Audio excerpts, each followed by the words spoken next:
Si trae cuaderno para anotar, anote el título: Estableciendo reino, trono y voluntad de Dios. Lo vuelvo a repetir: estableciendo el reino, el trono y la voluntad de Dios. En los primeros versículos del capítulo 5 del libro de Efesios, si usted lo puede leer ahí con su mirada, seguirlo ahí con su vista, se dará cuenta que el Señor nos advierte de tener cuidado cuando nos desviamos de lo que hemos aprendido. El encabezado de ese capítulo 5 dice: andad como hijos de luz. Y en esos versículos lo primero que resalta es el ser imitadores de Dios. En otras palabras, poder hacer, poder conducirnos como Dios ha dicho que debemos de hacerlo.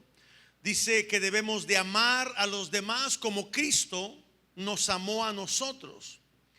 Los versículos del 3 al 14 aparece un listado de cosas, de personas, de actitudes por las cuales no se tendrá acceso al reino de los cielos. Y lo impresionante de este listado, si usted lo ha leído, es que ese listado o esa lista de personas, de actitudes, de las cosas que se hacen, esa lista está encabezada por creyentes, está encabezada por cristianos o por hijos de Dios. La carta que escribió y dirigió el apóstol Pablo a los Efesios es una carta que va dirigida a los que son parte de la familia de Dios. No es una carta dirigida a los inconversos, no es una carta dirigida al no creyente, sino dirigida a aquel que ha creído en Jesús, aquel que ha decidido caminar en el camino que Dios ha trazado a través de Cristo Jesús. Todos los versos desde el versículo 1 hasta el versículo 14 son importantes, pero lo que yo quiero resaltar y de lo que quiero compartir en esta hora está del versículo 15 en adelante, y le voy a dar lectura. Efesios capítulo 5 versículo 15 dice: mirad pues con diligencia cómo andéis, no como necios, sino como sabios, aprovechando bien el tiempo, porque los días son malos.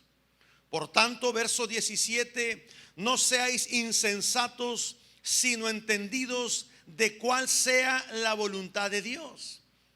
Y luego da algunas indicaciones: no te embriagues con vino, en lo cual hay disolución. Mejor, dice la Escritura, sé lleno del Espíritu, hablando entre vosotros con salmos, con himnos y cánticos espirituales, cantando y alabando al Señor en nuestros corazones, dando siempre gracias por todo al Dios y Padre en el nombre de nuestro Señor Jesucristo. Y eso que dice ahí en el versículo 15, mirad bien, lo que resalta de esa introducción del verso 15 es el énfasis de tener cuidado. Es la precaución de no desviarnos, de mantenernos enfocados, de ser precisos en nuestro caminar, de ser precisos en nuestro andar. Y creo que aunque esta escritura fue escrita cientos de años atrás, al día de hoy aplica en los tiempos que estamos viviendo. Se centra en los tiempos que estamos viviendo. Son tiempos en los cuales, como iglesia, como hijos de Dios, como llamados con un propósito, necesitamos ser afinados en los tiempos de Dios. Dígale al que está a su lado: tienes que ser afinado. Dígaselo: tienes que ser afinado. Dígalo conmigo en voz alta: necesito ser afinado. Ahora, para que tenga una idea, la afinación en los instrumentos, tomando eso como ejemplo, no es fácil. Para afinar un instrumento de cuerda se requiere de estarle dando, no sé si sea la palabra correcta, torque, estarle dando vuelta a una perilla que tiene por un lado y la cuerda se estira y se oye como la madera o como el material de lo que está hecho ese instrumento de cuerda empieza a tronar. Si lo han notado, bueno, los que son músicos saben de ello, pero le está dando vuelta y se oye y pareciera que la cuerda se va a romper. Si la cuerda es corriente, si la cuerda no es de buena calidad, truena. Si el instrumento de madera o de plástico no es de buen material, se rompe. Pero para que seamos mejores instrumentos delante de Dios, necesitamos ser afinados. A la cuerda le duele. Si la cuerda pudiera expresar un dolor o un llanto o una queja, cada vez que un instrumento de cuerda se afina, a la cuerda le duele. Cada vez que tú y yo somos afinados por Dios, nos va a doler. Porque va a requerir de cierta presión hasta agarrar el tono que Dios quiere que tengamos. Entonces diga conmigo: necesito ser afinado. Necesito ser afinado. Porque mire, para poder estar firme en Dios, para poder mantenernos firme hasta el final, para poder subir a un nivel mayor de fe, a un nivel mayor de responsabilidad en nuestro crecimiento espiritual, a un nivel mayor de presencia y de unción de Dios, necesito ser afinado por Dios. En esa afinación se corrigen los malos tonos o los tonos fuera de lugar. Cuando somos afinados por Dios, seremos mucho más efectivos, mucho más eficientes en todo lo que hagamos. En toda área de nuestra vida seremos más eficientes. Y sabe, haremos las cosas, y escuche bien esto, porque este va a ser un tema del cual estaremos hablando en las siguientes semanas. Cuando estemos afinados en Dios, entonces podremos dar fruto. De otra manera no daremos fruto. Y todo lo que hagamos en nuestra vida, en el hogar, en el matrimonio, en la casa, en el trabajo, aún dentro de la iglesia, lo haremos desde un oficio, porque sé hacerlo, porque aprendí a hacerlo. Pero no habrá fruto a la hora de hacer las cosas para Dios. Haremos las cosas desde un don, desde un talento, desde una habilidad. Habrá quien se suba a este estrado a tocar un instrumento porque tiene el don de tocarlo, pero no hay fruto en su vida. Habrá alguien que pueda cantar porque tiene el don, la habilidad de cantar, pero no hay fruto en su vida. ¿Sí me estoy explicando? Habrá alguien que haga un trabajo para vender, para exportar, para comercializar, pero lo hace porque tiene un oficio, pero no tiene un llamado, un corazón, una pasión para hacer las cosas. Y si algo quiere Dios al afinarnos, es para dar fruto y para llevar mucho fruto. El Evangelio de Juan capítulo 15 versículo 16, mire lo que dice: para eso fuimos llamados por Dios, para eso fuimos elegidos por Dios. Juan capítulo 15 verso 16: no me elegisteis vosotros a mí, dice Jesús, sino que yo los he elegido a vosotros y os he puesto en el lugar donde Dios te ha puesto, para que vayáis y llevéis fruto y vuestro fruto permanezca, para que todo lo que pidas al Padre en el nombre de Jesús, dice Él os lo dé. Si te vas más atrás al versículo 8, Juan capítulo 15 versículo 8 dice: en esto es glorificado mi Padre. ¿En qué es glorificado el Padre? En que llevéis mucho fruto. Entonces yo veo en estos versículos que habla de fruto, que habla de mucho fruto y que habla de que ese fruto tiene que permanecer. Porque solamente así podemos hacer las cosas con excelencia. Ahora, cuando se habla de fruto, mucho fruto, y que el fruto permanezca, pareciera algo fácil de lograr. Pareciera algo sencillo de alcanzar, pero puedo decirle con tristeza que en el tiempo que llevamos pastoreando esta iglesia, muchos fracasan en este asunto de llevar fruto, mucho fruto, y que el fruto permanezca. Y muchos de los que estamos aquí y otros que no vinieron el día de hoy, están haciendo las cosas a veces desde un oficio, desde un don, desde un talento, desde una habilidad, aún desde la unción, pero no desde el fruto.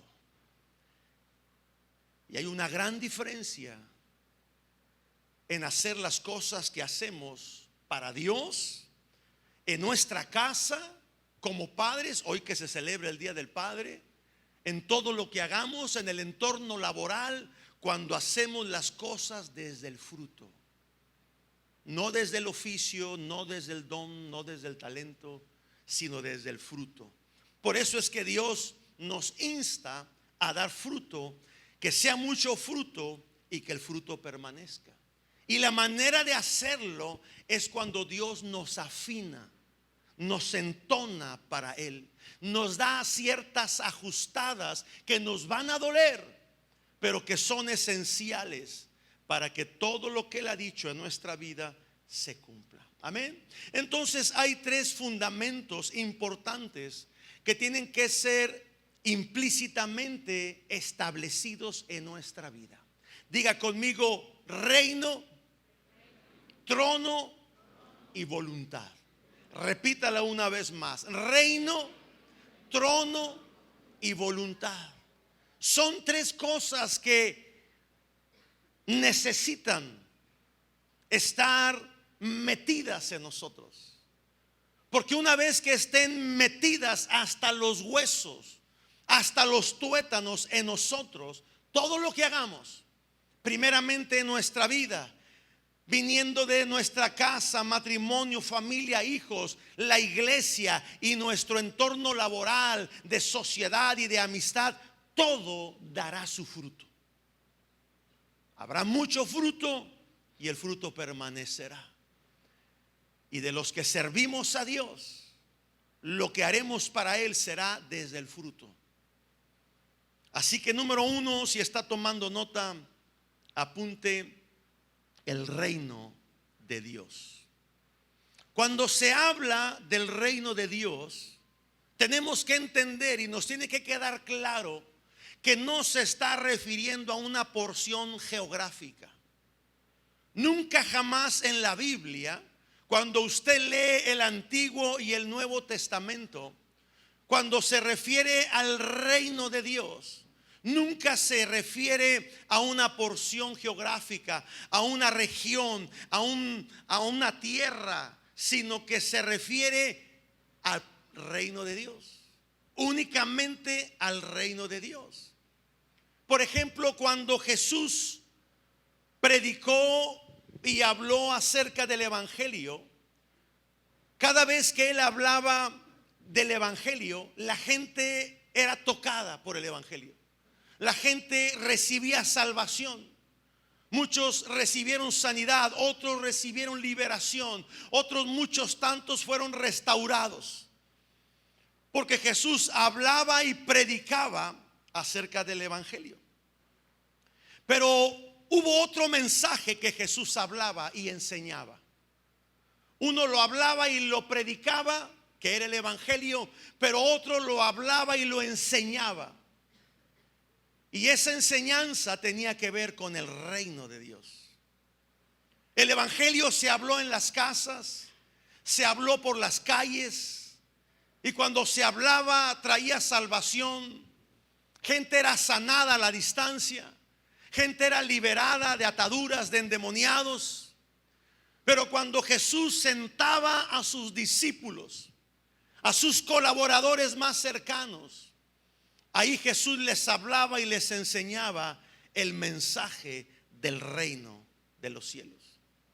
Y esto era algo que a los fariseos y a los religiosos les incomodaban, les molestaba oír eso.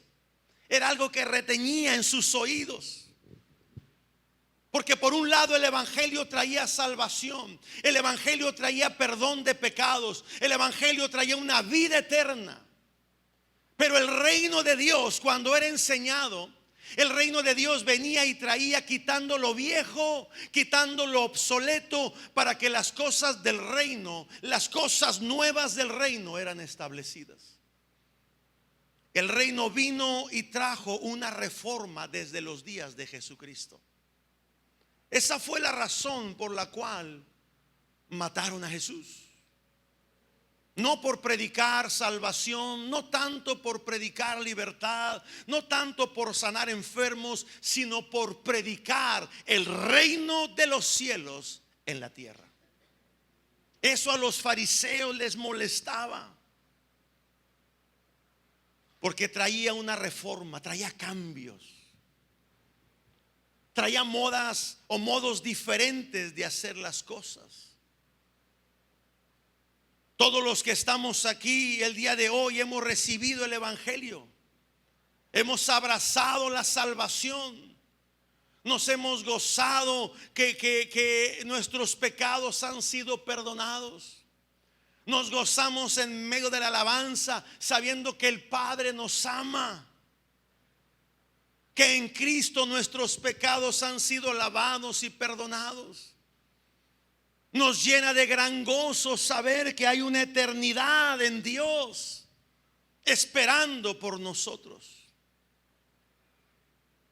Pero no todos de los que estamos aquí hemos recibido el reino. Y digo esto porque el reino de Dios, cuando vino y cuando viene a nuestra vida y lo establecemos en nuestro corazón, esto tiene que traer una forma diferente de pensar, una forma diferente de hacer las cosas. Por eso digo que todos hemos recibido el evangelio, la salvación, el perdón de los pecados, la vida eterna, el que Dios nos ama. Pero aquella persona que sigue pensando en su vieja manera de pensar, haciendo las cosas de la misma manera que antes las hacía, esa persona no ha recibido el reino. Si está conmigo, lo veo muy serio. Porque el reino de Dios tiene que traer cambios. Una persona puede ser salva y seguir siendo pecadora, no hay cambio en su vida. Recibió el evangelio, pero no recibió reino. Una persona puede recibir el evangelio, gozarse en la alabanza, pero salir de este lugar y ser una de las personas más tranzas en su trabajo. No hay reino en su vida. Porque su manera de pensar, su manera de hacer las cosas, su manera de expresarse, el impulso que lo lleva en la vida a hacer las cosas, sigue siendo de la vieja naturaleza. Hubo salvación, sí. Hubo perdón de pecados, claro que sí. ¿Tiene la esperanza una vida eterna? Claro que sí. Pero no ha llegado reino porque sigue pensando de la misma manera que ha pensado toda la vida. O tiene una mezcla de cosas, tiene una infusión de cosas que al final de cuentas su pensamiento y su corazón siguen estando torcidos. El reino trajo reformas. El reino de Dios en la tierra trajo cambios. Derrumbó y quitó la vieja estructura de pensamientos, de maneras de hacer las cosas. Como le dije hace un momento, esa fue la razón por la cual Cristo fue crucificado. Por eso Jesucristo fue a la cruz. Los fariseos, los religiosos, no querían esas reformas. No querían esos cambios en su estructura espiritual inclusive. Amaban lo de Dios, pero sin cambios. Y así como antes, al día de hoy, yo le puedo decir sin que se ofenda. Y si se ofende, pues qué bueno que se ofenda. Pero yo le puedo decir que aún hay gente en este auditorio que ama lo de Dios, que le gustan las cosas de Dios, que quisiera involucrarse en las cosas de Dios, pero no aman los cambios que Dios quiere hacer en su vida.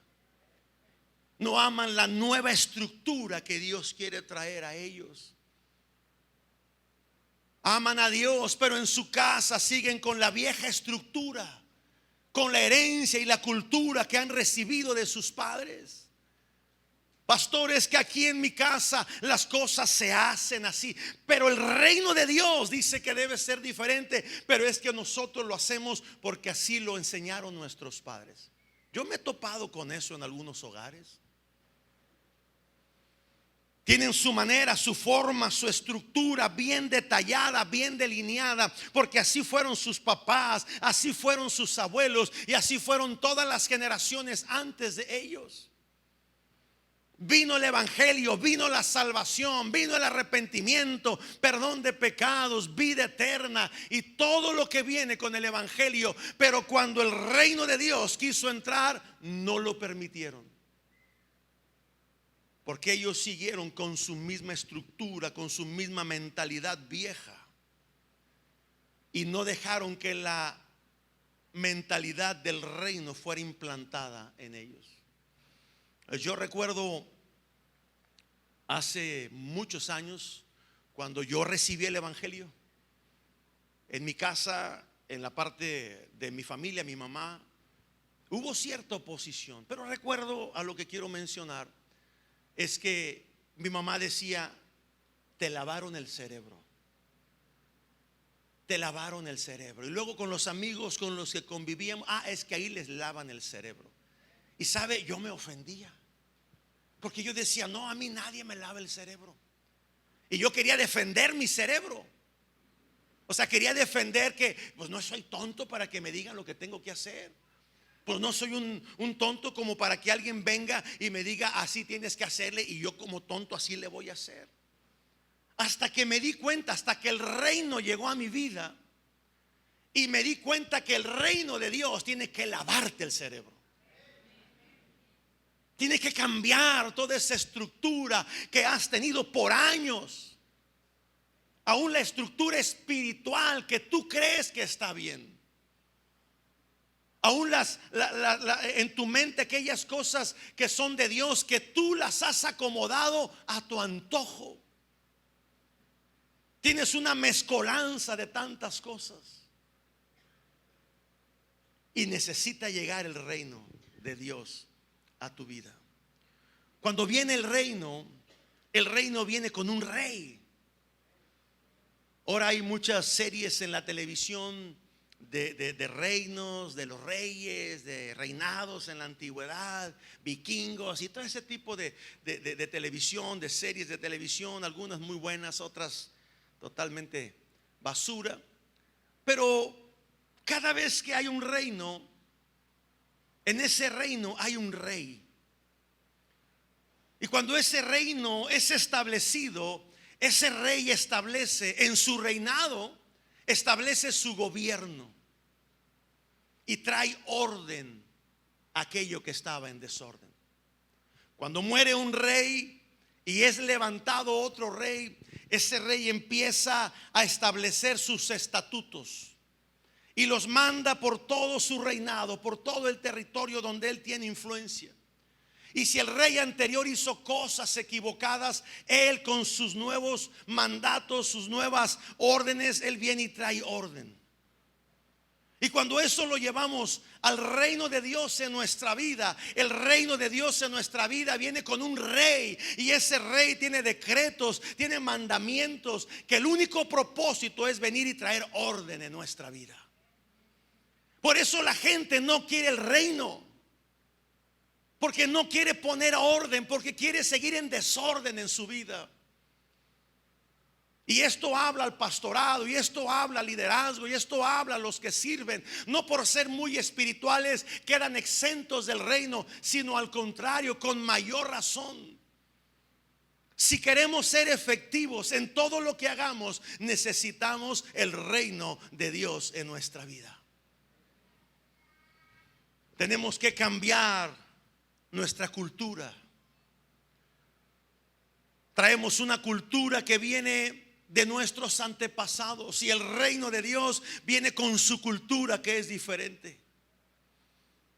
Dice el evangelio de Lucas, Jesús hablando ahí con sus colaboradores. Lucas capítulo 12 verso 32 dice: no teman, manada pequeña, porque a vuestro Padre le ha placido darles el reino. El reino viene con una cultura diferente a la nuestra. Cultura tiene que ver con las artes, pero también involucra las leyes, los comportamientos morales. Cosas que como seres humanos hemos ido adquiriendo al vivir los años que hemos vivido en la sociedad en la que nos encontramos. Se adquiere esa cultura por lo que oímos, por lo que vemos, por lo que experimentamos en nuestro diario vivir. Por eso lo que somos refleja nuestra cultura. Si tú eres una persona que no limpia su casa, que no limpia su recámara, que no limpia su cocina, que no limpia su carro, esa es la cultura que hay en ti. Porque eso lo viste en tu casa. Has vivido con ello. La manera en la que comemos tiene mucho que ver con nuestra cultura. Échale más sal, pastor, así con grasita. Es la cultura que traes. Y esa cultura te va a llevar al hospital. Y esa cultura te va a hacer que te enfermes. No es cosa de Dios, es cosa de cultura.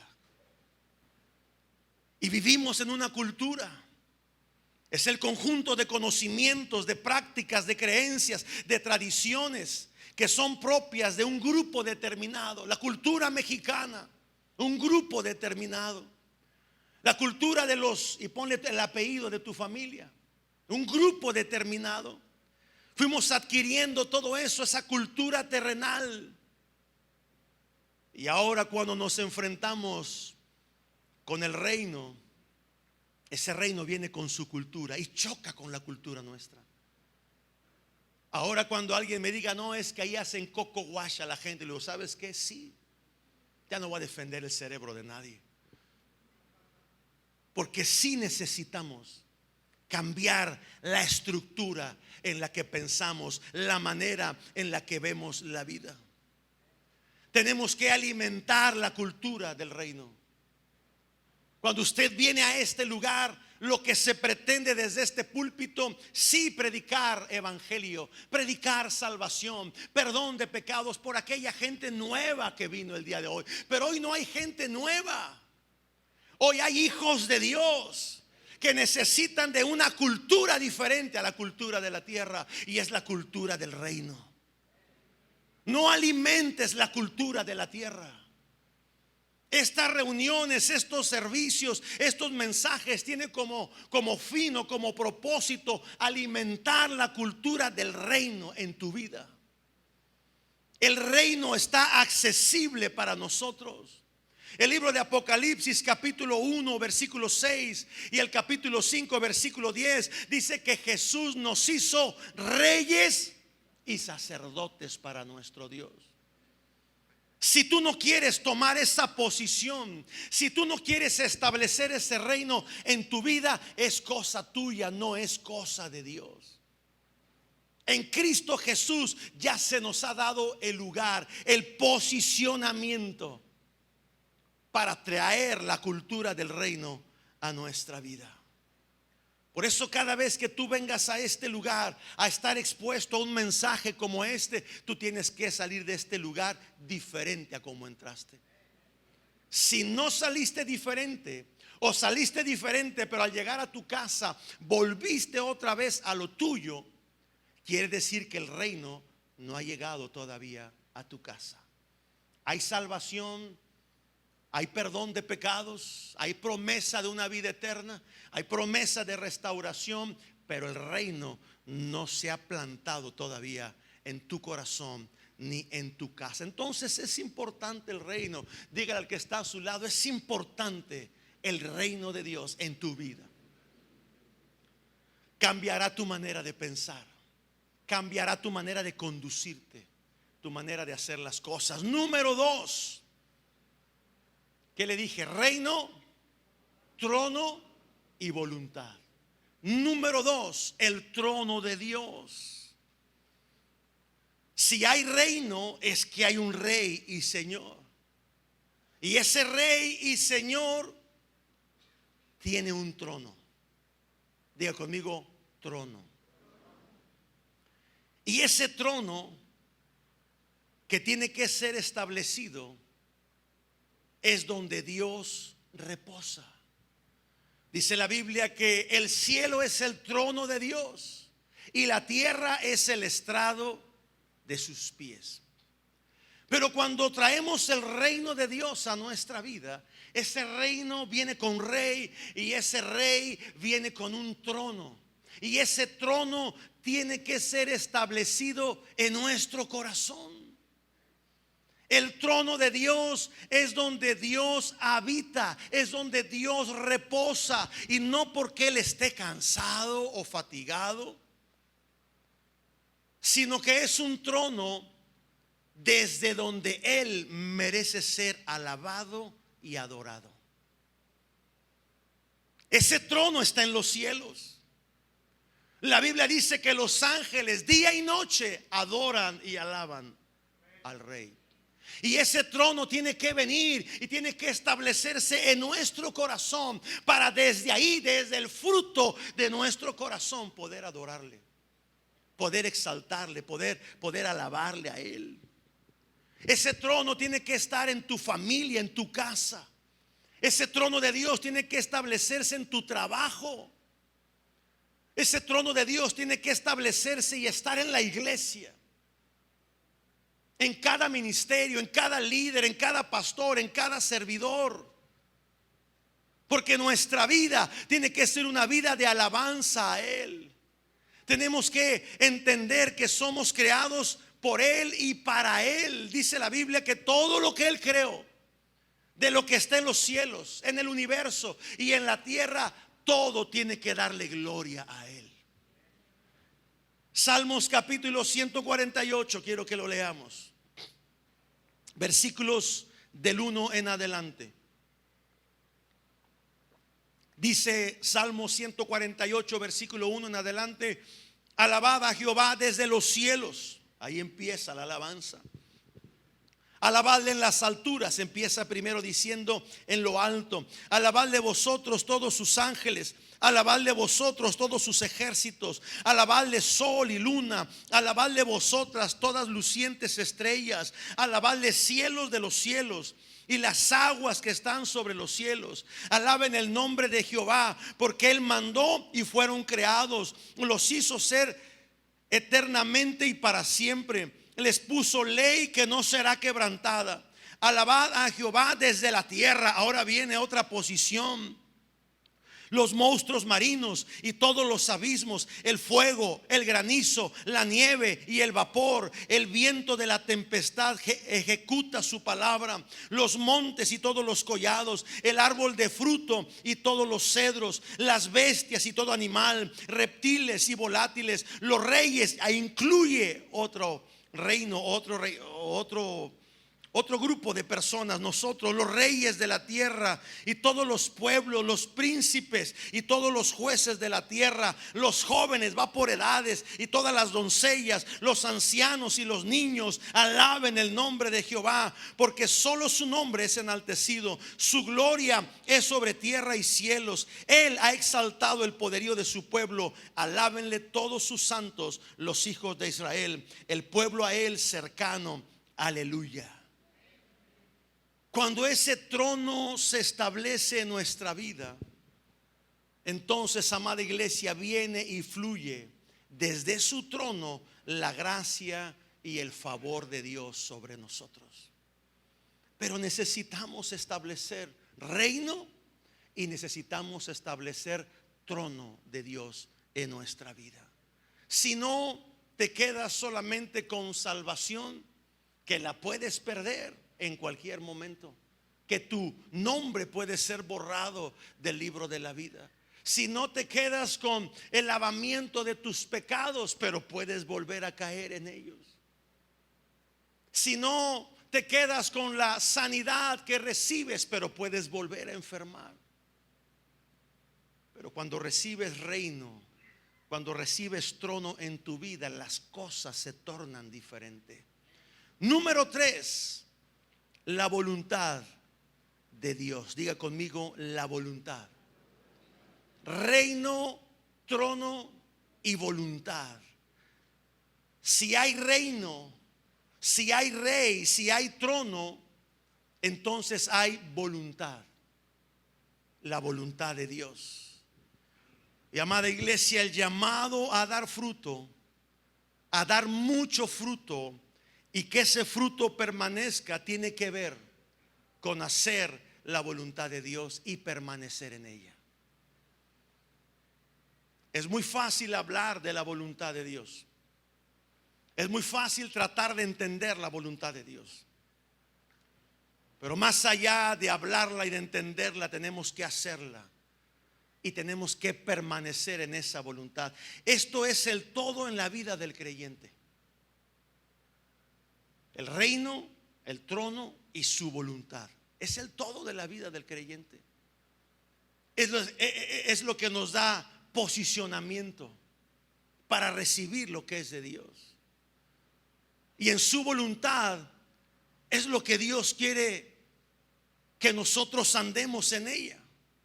Ahora, yo entiendo que el no creyente, aquella persona que es inconversa, para esa persona le va a ser sumamente difícil y complicado querer hacer la voluntad de alguien que no conoce. Eso lo puedo entender. Que alguien que no conoce de Dios, que no conoce del reino de Dios, que no ha establecido trono de Dios en su vida, es imposible que quiera hacer o que pretenda hacer la voluntad. No se puede. No lo conoce a él. Lo conoce de oídas, pero no lo conoce personalmente. Pero para aquellos que somos creyentes, para ti y para mí, para aquellos que hemos recibido el evangelio, para aquellos que hemos entregado nuestra vida a Cristo, que le hemos conocido a Él a través de su palabra, ¿por qué se nos hace difícil? ¿Por qué batallamos en hacer su voluntad? Si ya le conocemos a Él como Rey, si ya le adoramos a Él como Rey y le alabamos en su presencia, ¿por qué batallamos en hacer su voluntad o en permanecer haciendo su voluntad? Dígale al que está a su lado, ¿por qué batallas? Si ya le conoces a Él. ¿Cómo es la voluntad de Dios? Romanos capítulo 12, versículo 2. Quizás algunos pudieran decir, bueno, es que es difícil la voluntad de Dios. Es que es complicada la voluntad de Dios. Es que la verdad eso no es para mí. ¿Cómo es la voluntad de Dios? Romanos capítulo 12, versículo 2 dice, no os conforméis a este siglo, sino transformaos por medio de la renovación de vuestro entendimiento, para que comprobéis cuál sea la buena voluntad de Dios. Y luego dice cómo es la voluntad de Dios: agradable y perfecta. La buena voluntad de Dios, agradable y perfecta. Tres cosas o tres cualidades tiene la voluntad de Dios que nos deberían de animar a hacerla y a permanecer en ella. Es buena, sí, la voluntad de Dios es buena. Es una voluntad que quita toda maldad. Es una voluntad que la maldad que hay en tu vida Él la puede quitar cuando tú andas en su voluntad. Es buena. Sí, es agradable también. ¿Por qué es agradable? Porque quita la amargura de tu corazón. Porque viene y quita el resentimiento y los deseos de venganza. Por eso es una voluntad agradable, porque cuando tú andas en esa voluntad hay una paz que los demás no pueden tener, que viene sobre tu vida y te hace estar en paz. Es una voluntad buena, es una voluntad agradable, es una voluntad que es perfecta. ¿Por qué es perfecta la voluntad de Dios? Porque viene y quita toda imperfección que hay en nosotros. Pastor, es que no puedo hacer las cosas. Mantente en la voluntad de Dios y aprenderás, harás las cosas con excelencia. Somos imperfectos, pero llamados a la excelencia. No podemos, pero la voluntad de Dios nos hará permanecer sin desviarnos, sin torcernos. Y si nos hemos desviado y nos hemos torcido, Él viene y nos restaura. Él viene y nos vuelve al camino. Por eso es perfecta. La voluntad de Dios no cambia. Y cuando se establece la voluntad de Dios en nuestra vida, ¿sabe qué pasa? Desaparece nuestra voluntad. Lo vuelvo a repetir, cuando se establece la voluntad de Dios en mi vida, mi voluntad desaparece. La voluntad de Dios viene con cosas buenas, agradables y perfectas. Mi voluntad desaparece de mi familia y viene la voluntad de Dios con cosas buenas, agradables, perfectas. La voluntad mía desaparece del trabajo, de los problemas, de las deudas, porque ahora viene la voluntad de Dios, que es buena, agradable y perfecta, y me lleva por el camino del bien. Cuando mi voluntad desaparece del ministerio donde estoy sirviéndole a Dios, donde según yo hago las cosas bien, pero ahí está mi voluntad metida. Cuando viene la voluntad de Dios, desaparece mi voluntad y se establece su voluntad, y el ministerio en el que tú sirves, en el que yo sirvo, cambia y puede ser diferente, porque su voluntad siempre será buena. No habrá variantes. Siempre será agradable y siempre será perfecta. Así que si hay reino, hay trono. Y si hay trono, hay voluntad de Dios, la voluntad del Padre. Y esas son las tres cosas que tienen que establecerse en nuestra vida: reino, trono y voluntad. Y cuando esas tres cosas implícitamente están metidas en nuestros huesos, entonces vamos a dar fruto. Va a ser mucho fruto, y ese fruto va a permanecer. Y de eso se trata la vida de Dios. La gente se complica, la gente no entiende, la gente recibe por un poco y luego rechaza, desecha y se va porque no entendí. ¿Cuánta gente no ha venido a la iglesia, a esta y a muchas otras, y de repente se va porque dice: no, no era lo que yo buscaba? ¿Pero qué buscabas? ¿Qué querías encontrar? Lo que te daría placer a ti, lo que te daría gozo, alegría, felicidad. Hoy la gente está buscando felicidad y viene a la iglesia pensando que encontrará felicidad, pero en la iglesia no se encuentra felicidad. La felicidad la da el mundo y es momentánea, porque depende de las circunstancias que vivas, depende del dinero que tengas, depende del viaje de vacaciones que hayas hecho. Ahí hay felicidad. Pero cuando vienen problemas, cuando viene tribulación, esa felicidad se va. Cuando se van los amigos, cuando se van los hijos, cuando el matrimonio ya no funciona, se va la felicidad. Mucha gente se ha ido de la iglesia porque no ha encontrado la felicidad, porque no ha encontrado lo que quería encontrar. Pero la vida en Dios se trata de esto: que su trono se establezca en nuestra vida, que su reino venga a nosotros y que se haga su voluntad. Cuando esas tres cosas, amada iglesia, se establecen en ti, hay una nueva constitución, hay una nueva legislación en nosotros, hay una nueva cultura y una nueva forma de vivir. No estoy rechazando la constitución de los Estados Unidos mexicanos, ni la legislación de las leyes de nuestro país. No me malentienda, por favor. Estoy hablando lo que viene al interior del ser humano. Una nueva constitución, una nueva legislación, una nueva forma de hacer las cosas. No como la hicieron nuestros padres, no como vemos que otros las hacen, no, como Dios ha establecido que se tienen que hacer. Eso es lo importante en nosotros. Cuando reino, trono y voluntad se establecen en mi vida, entonces lo que traemos delante del altar de Dios es restituido, es multiplicado. ¿Sabe? En la antigüedad, yo estaba leyendo, en la antigüedad todo lo que se llevaba al altar de Dios era consumido. Era puesto ahí en ese fuego, en el altar de bronce, y era consumido. Era cocido, consumido. Pero hoy, cuando traemos al altar de Dios las cosas, cuando traes tu familia, cuando traes a tus hijos, como hace rato,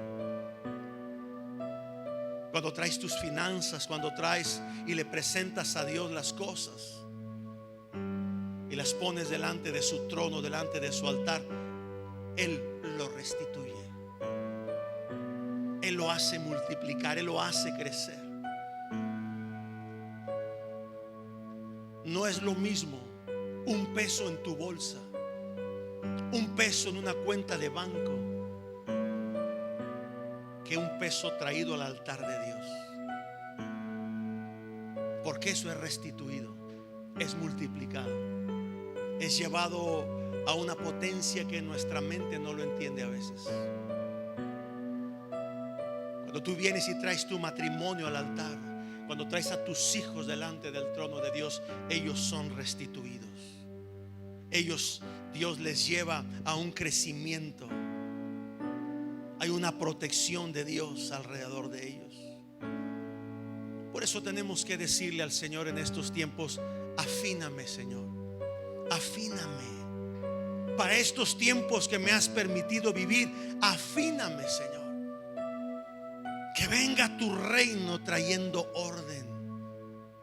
Que venga tu trono, Señor, de alabanza, de adoración, de un compromiso y responsabilidad delante de ti. Que venga tu voluntad, Señor, en mi vida,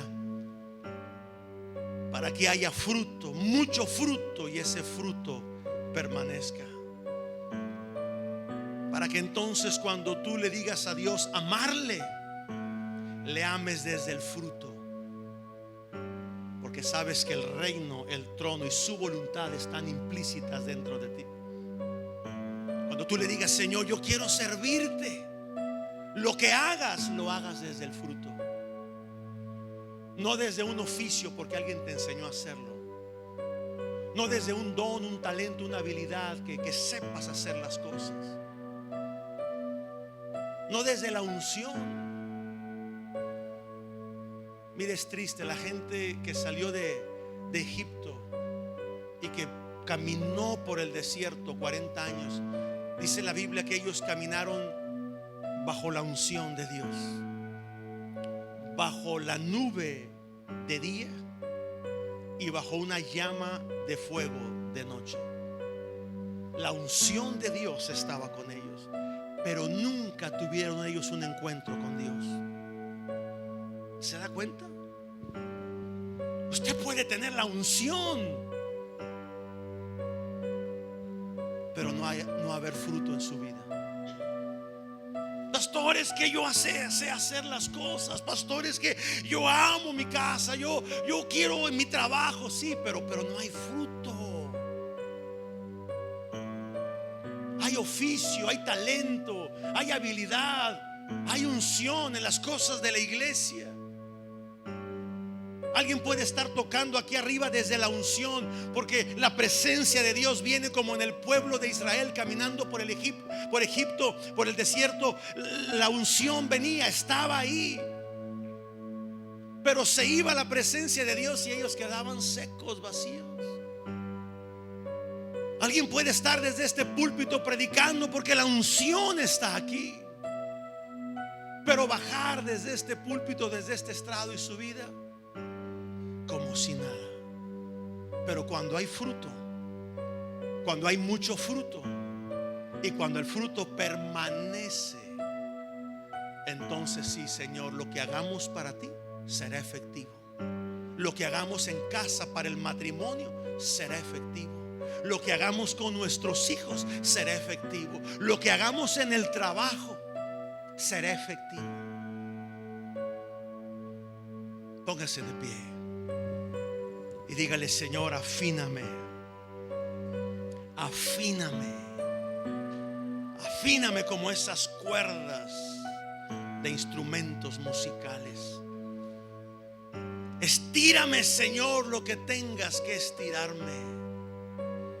Aprieta lo que tengas que apretar. Dale vuelta a ese torque, Señor. Que se oiga, que se sienta cómo me estás estirando. Que la madera cruja, Señor. Porque yo sé que eres tú, que para estos tiempos me estás afinando. Me estás afinando, Señor, para ser entonado a ti. En medio de estos tiempos, levante su mano. Haznos dar fruto, Señor. Que sea mucho fruto y que ese fruto permanezca. En el nombre de Cristo Jesús. Amén. Amén. Diga conmigo: reino, trono y voluntad en nuestra vida. Amén. Padre, yo bendigo a tus hijos. Bendigo, Padre, cada matrimonio, cada familia.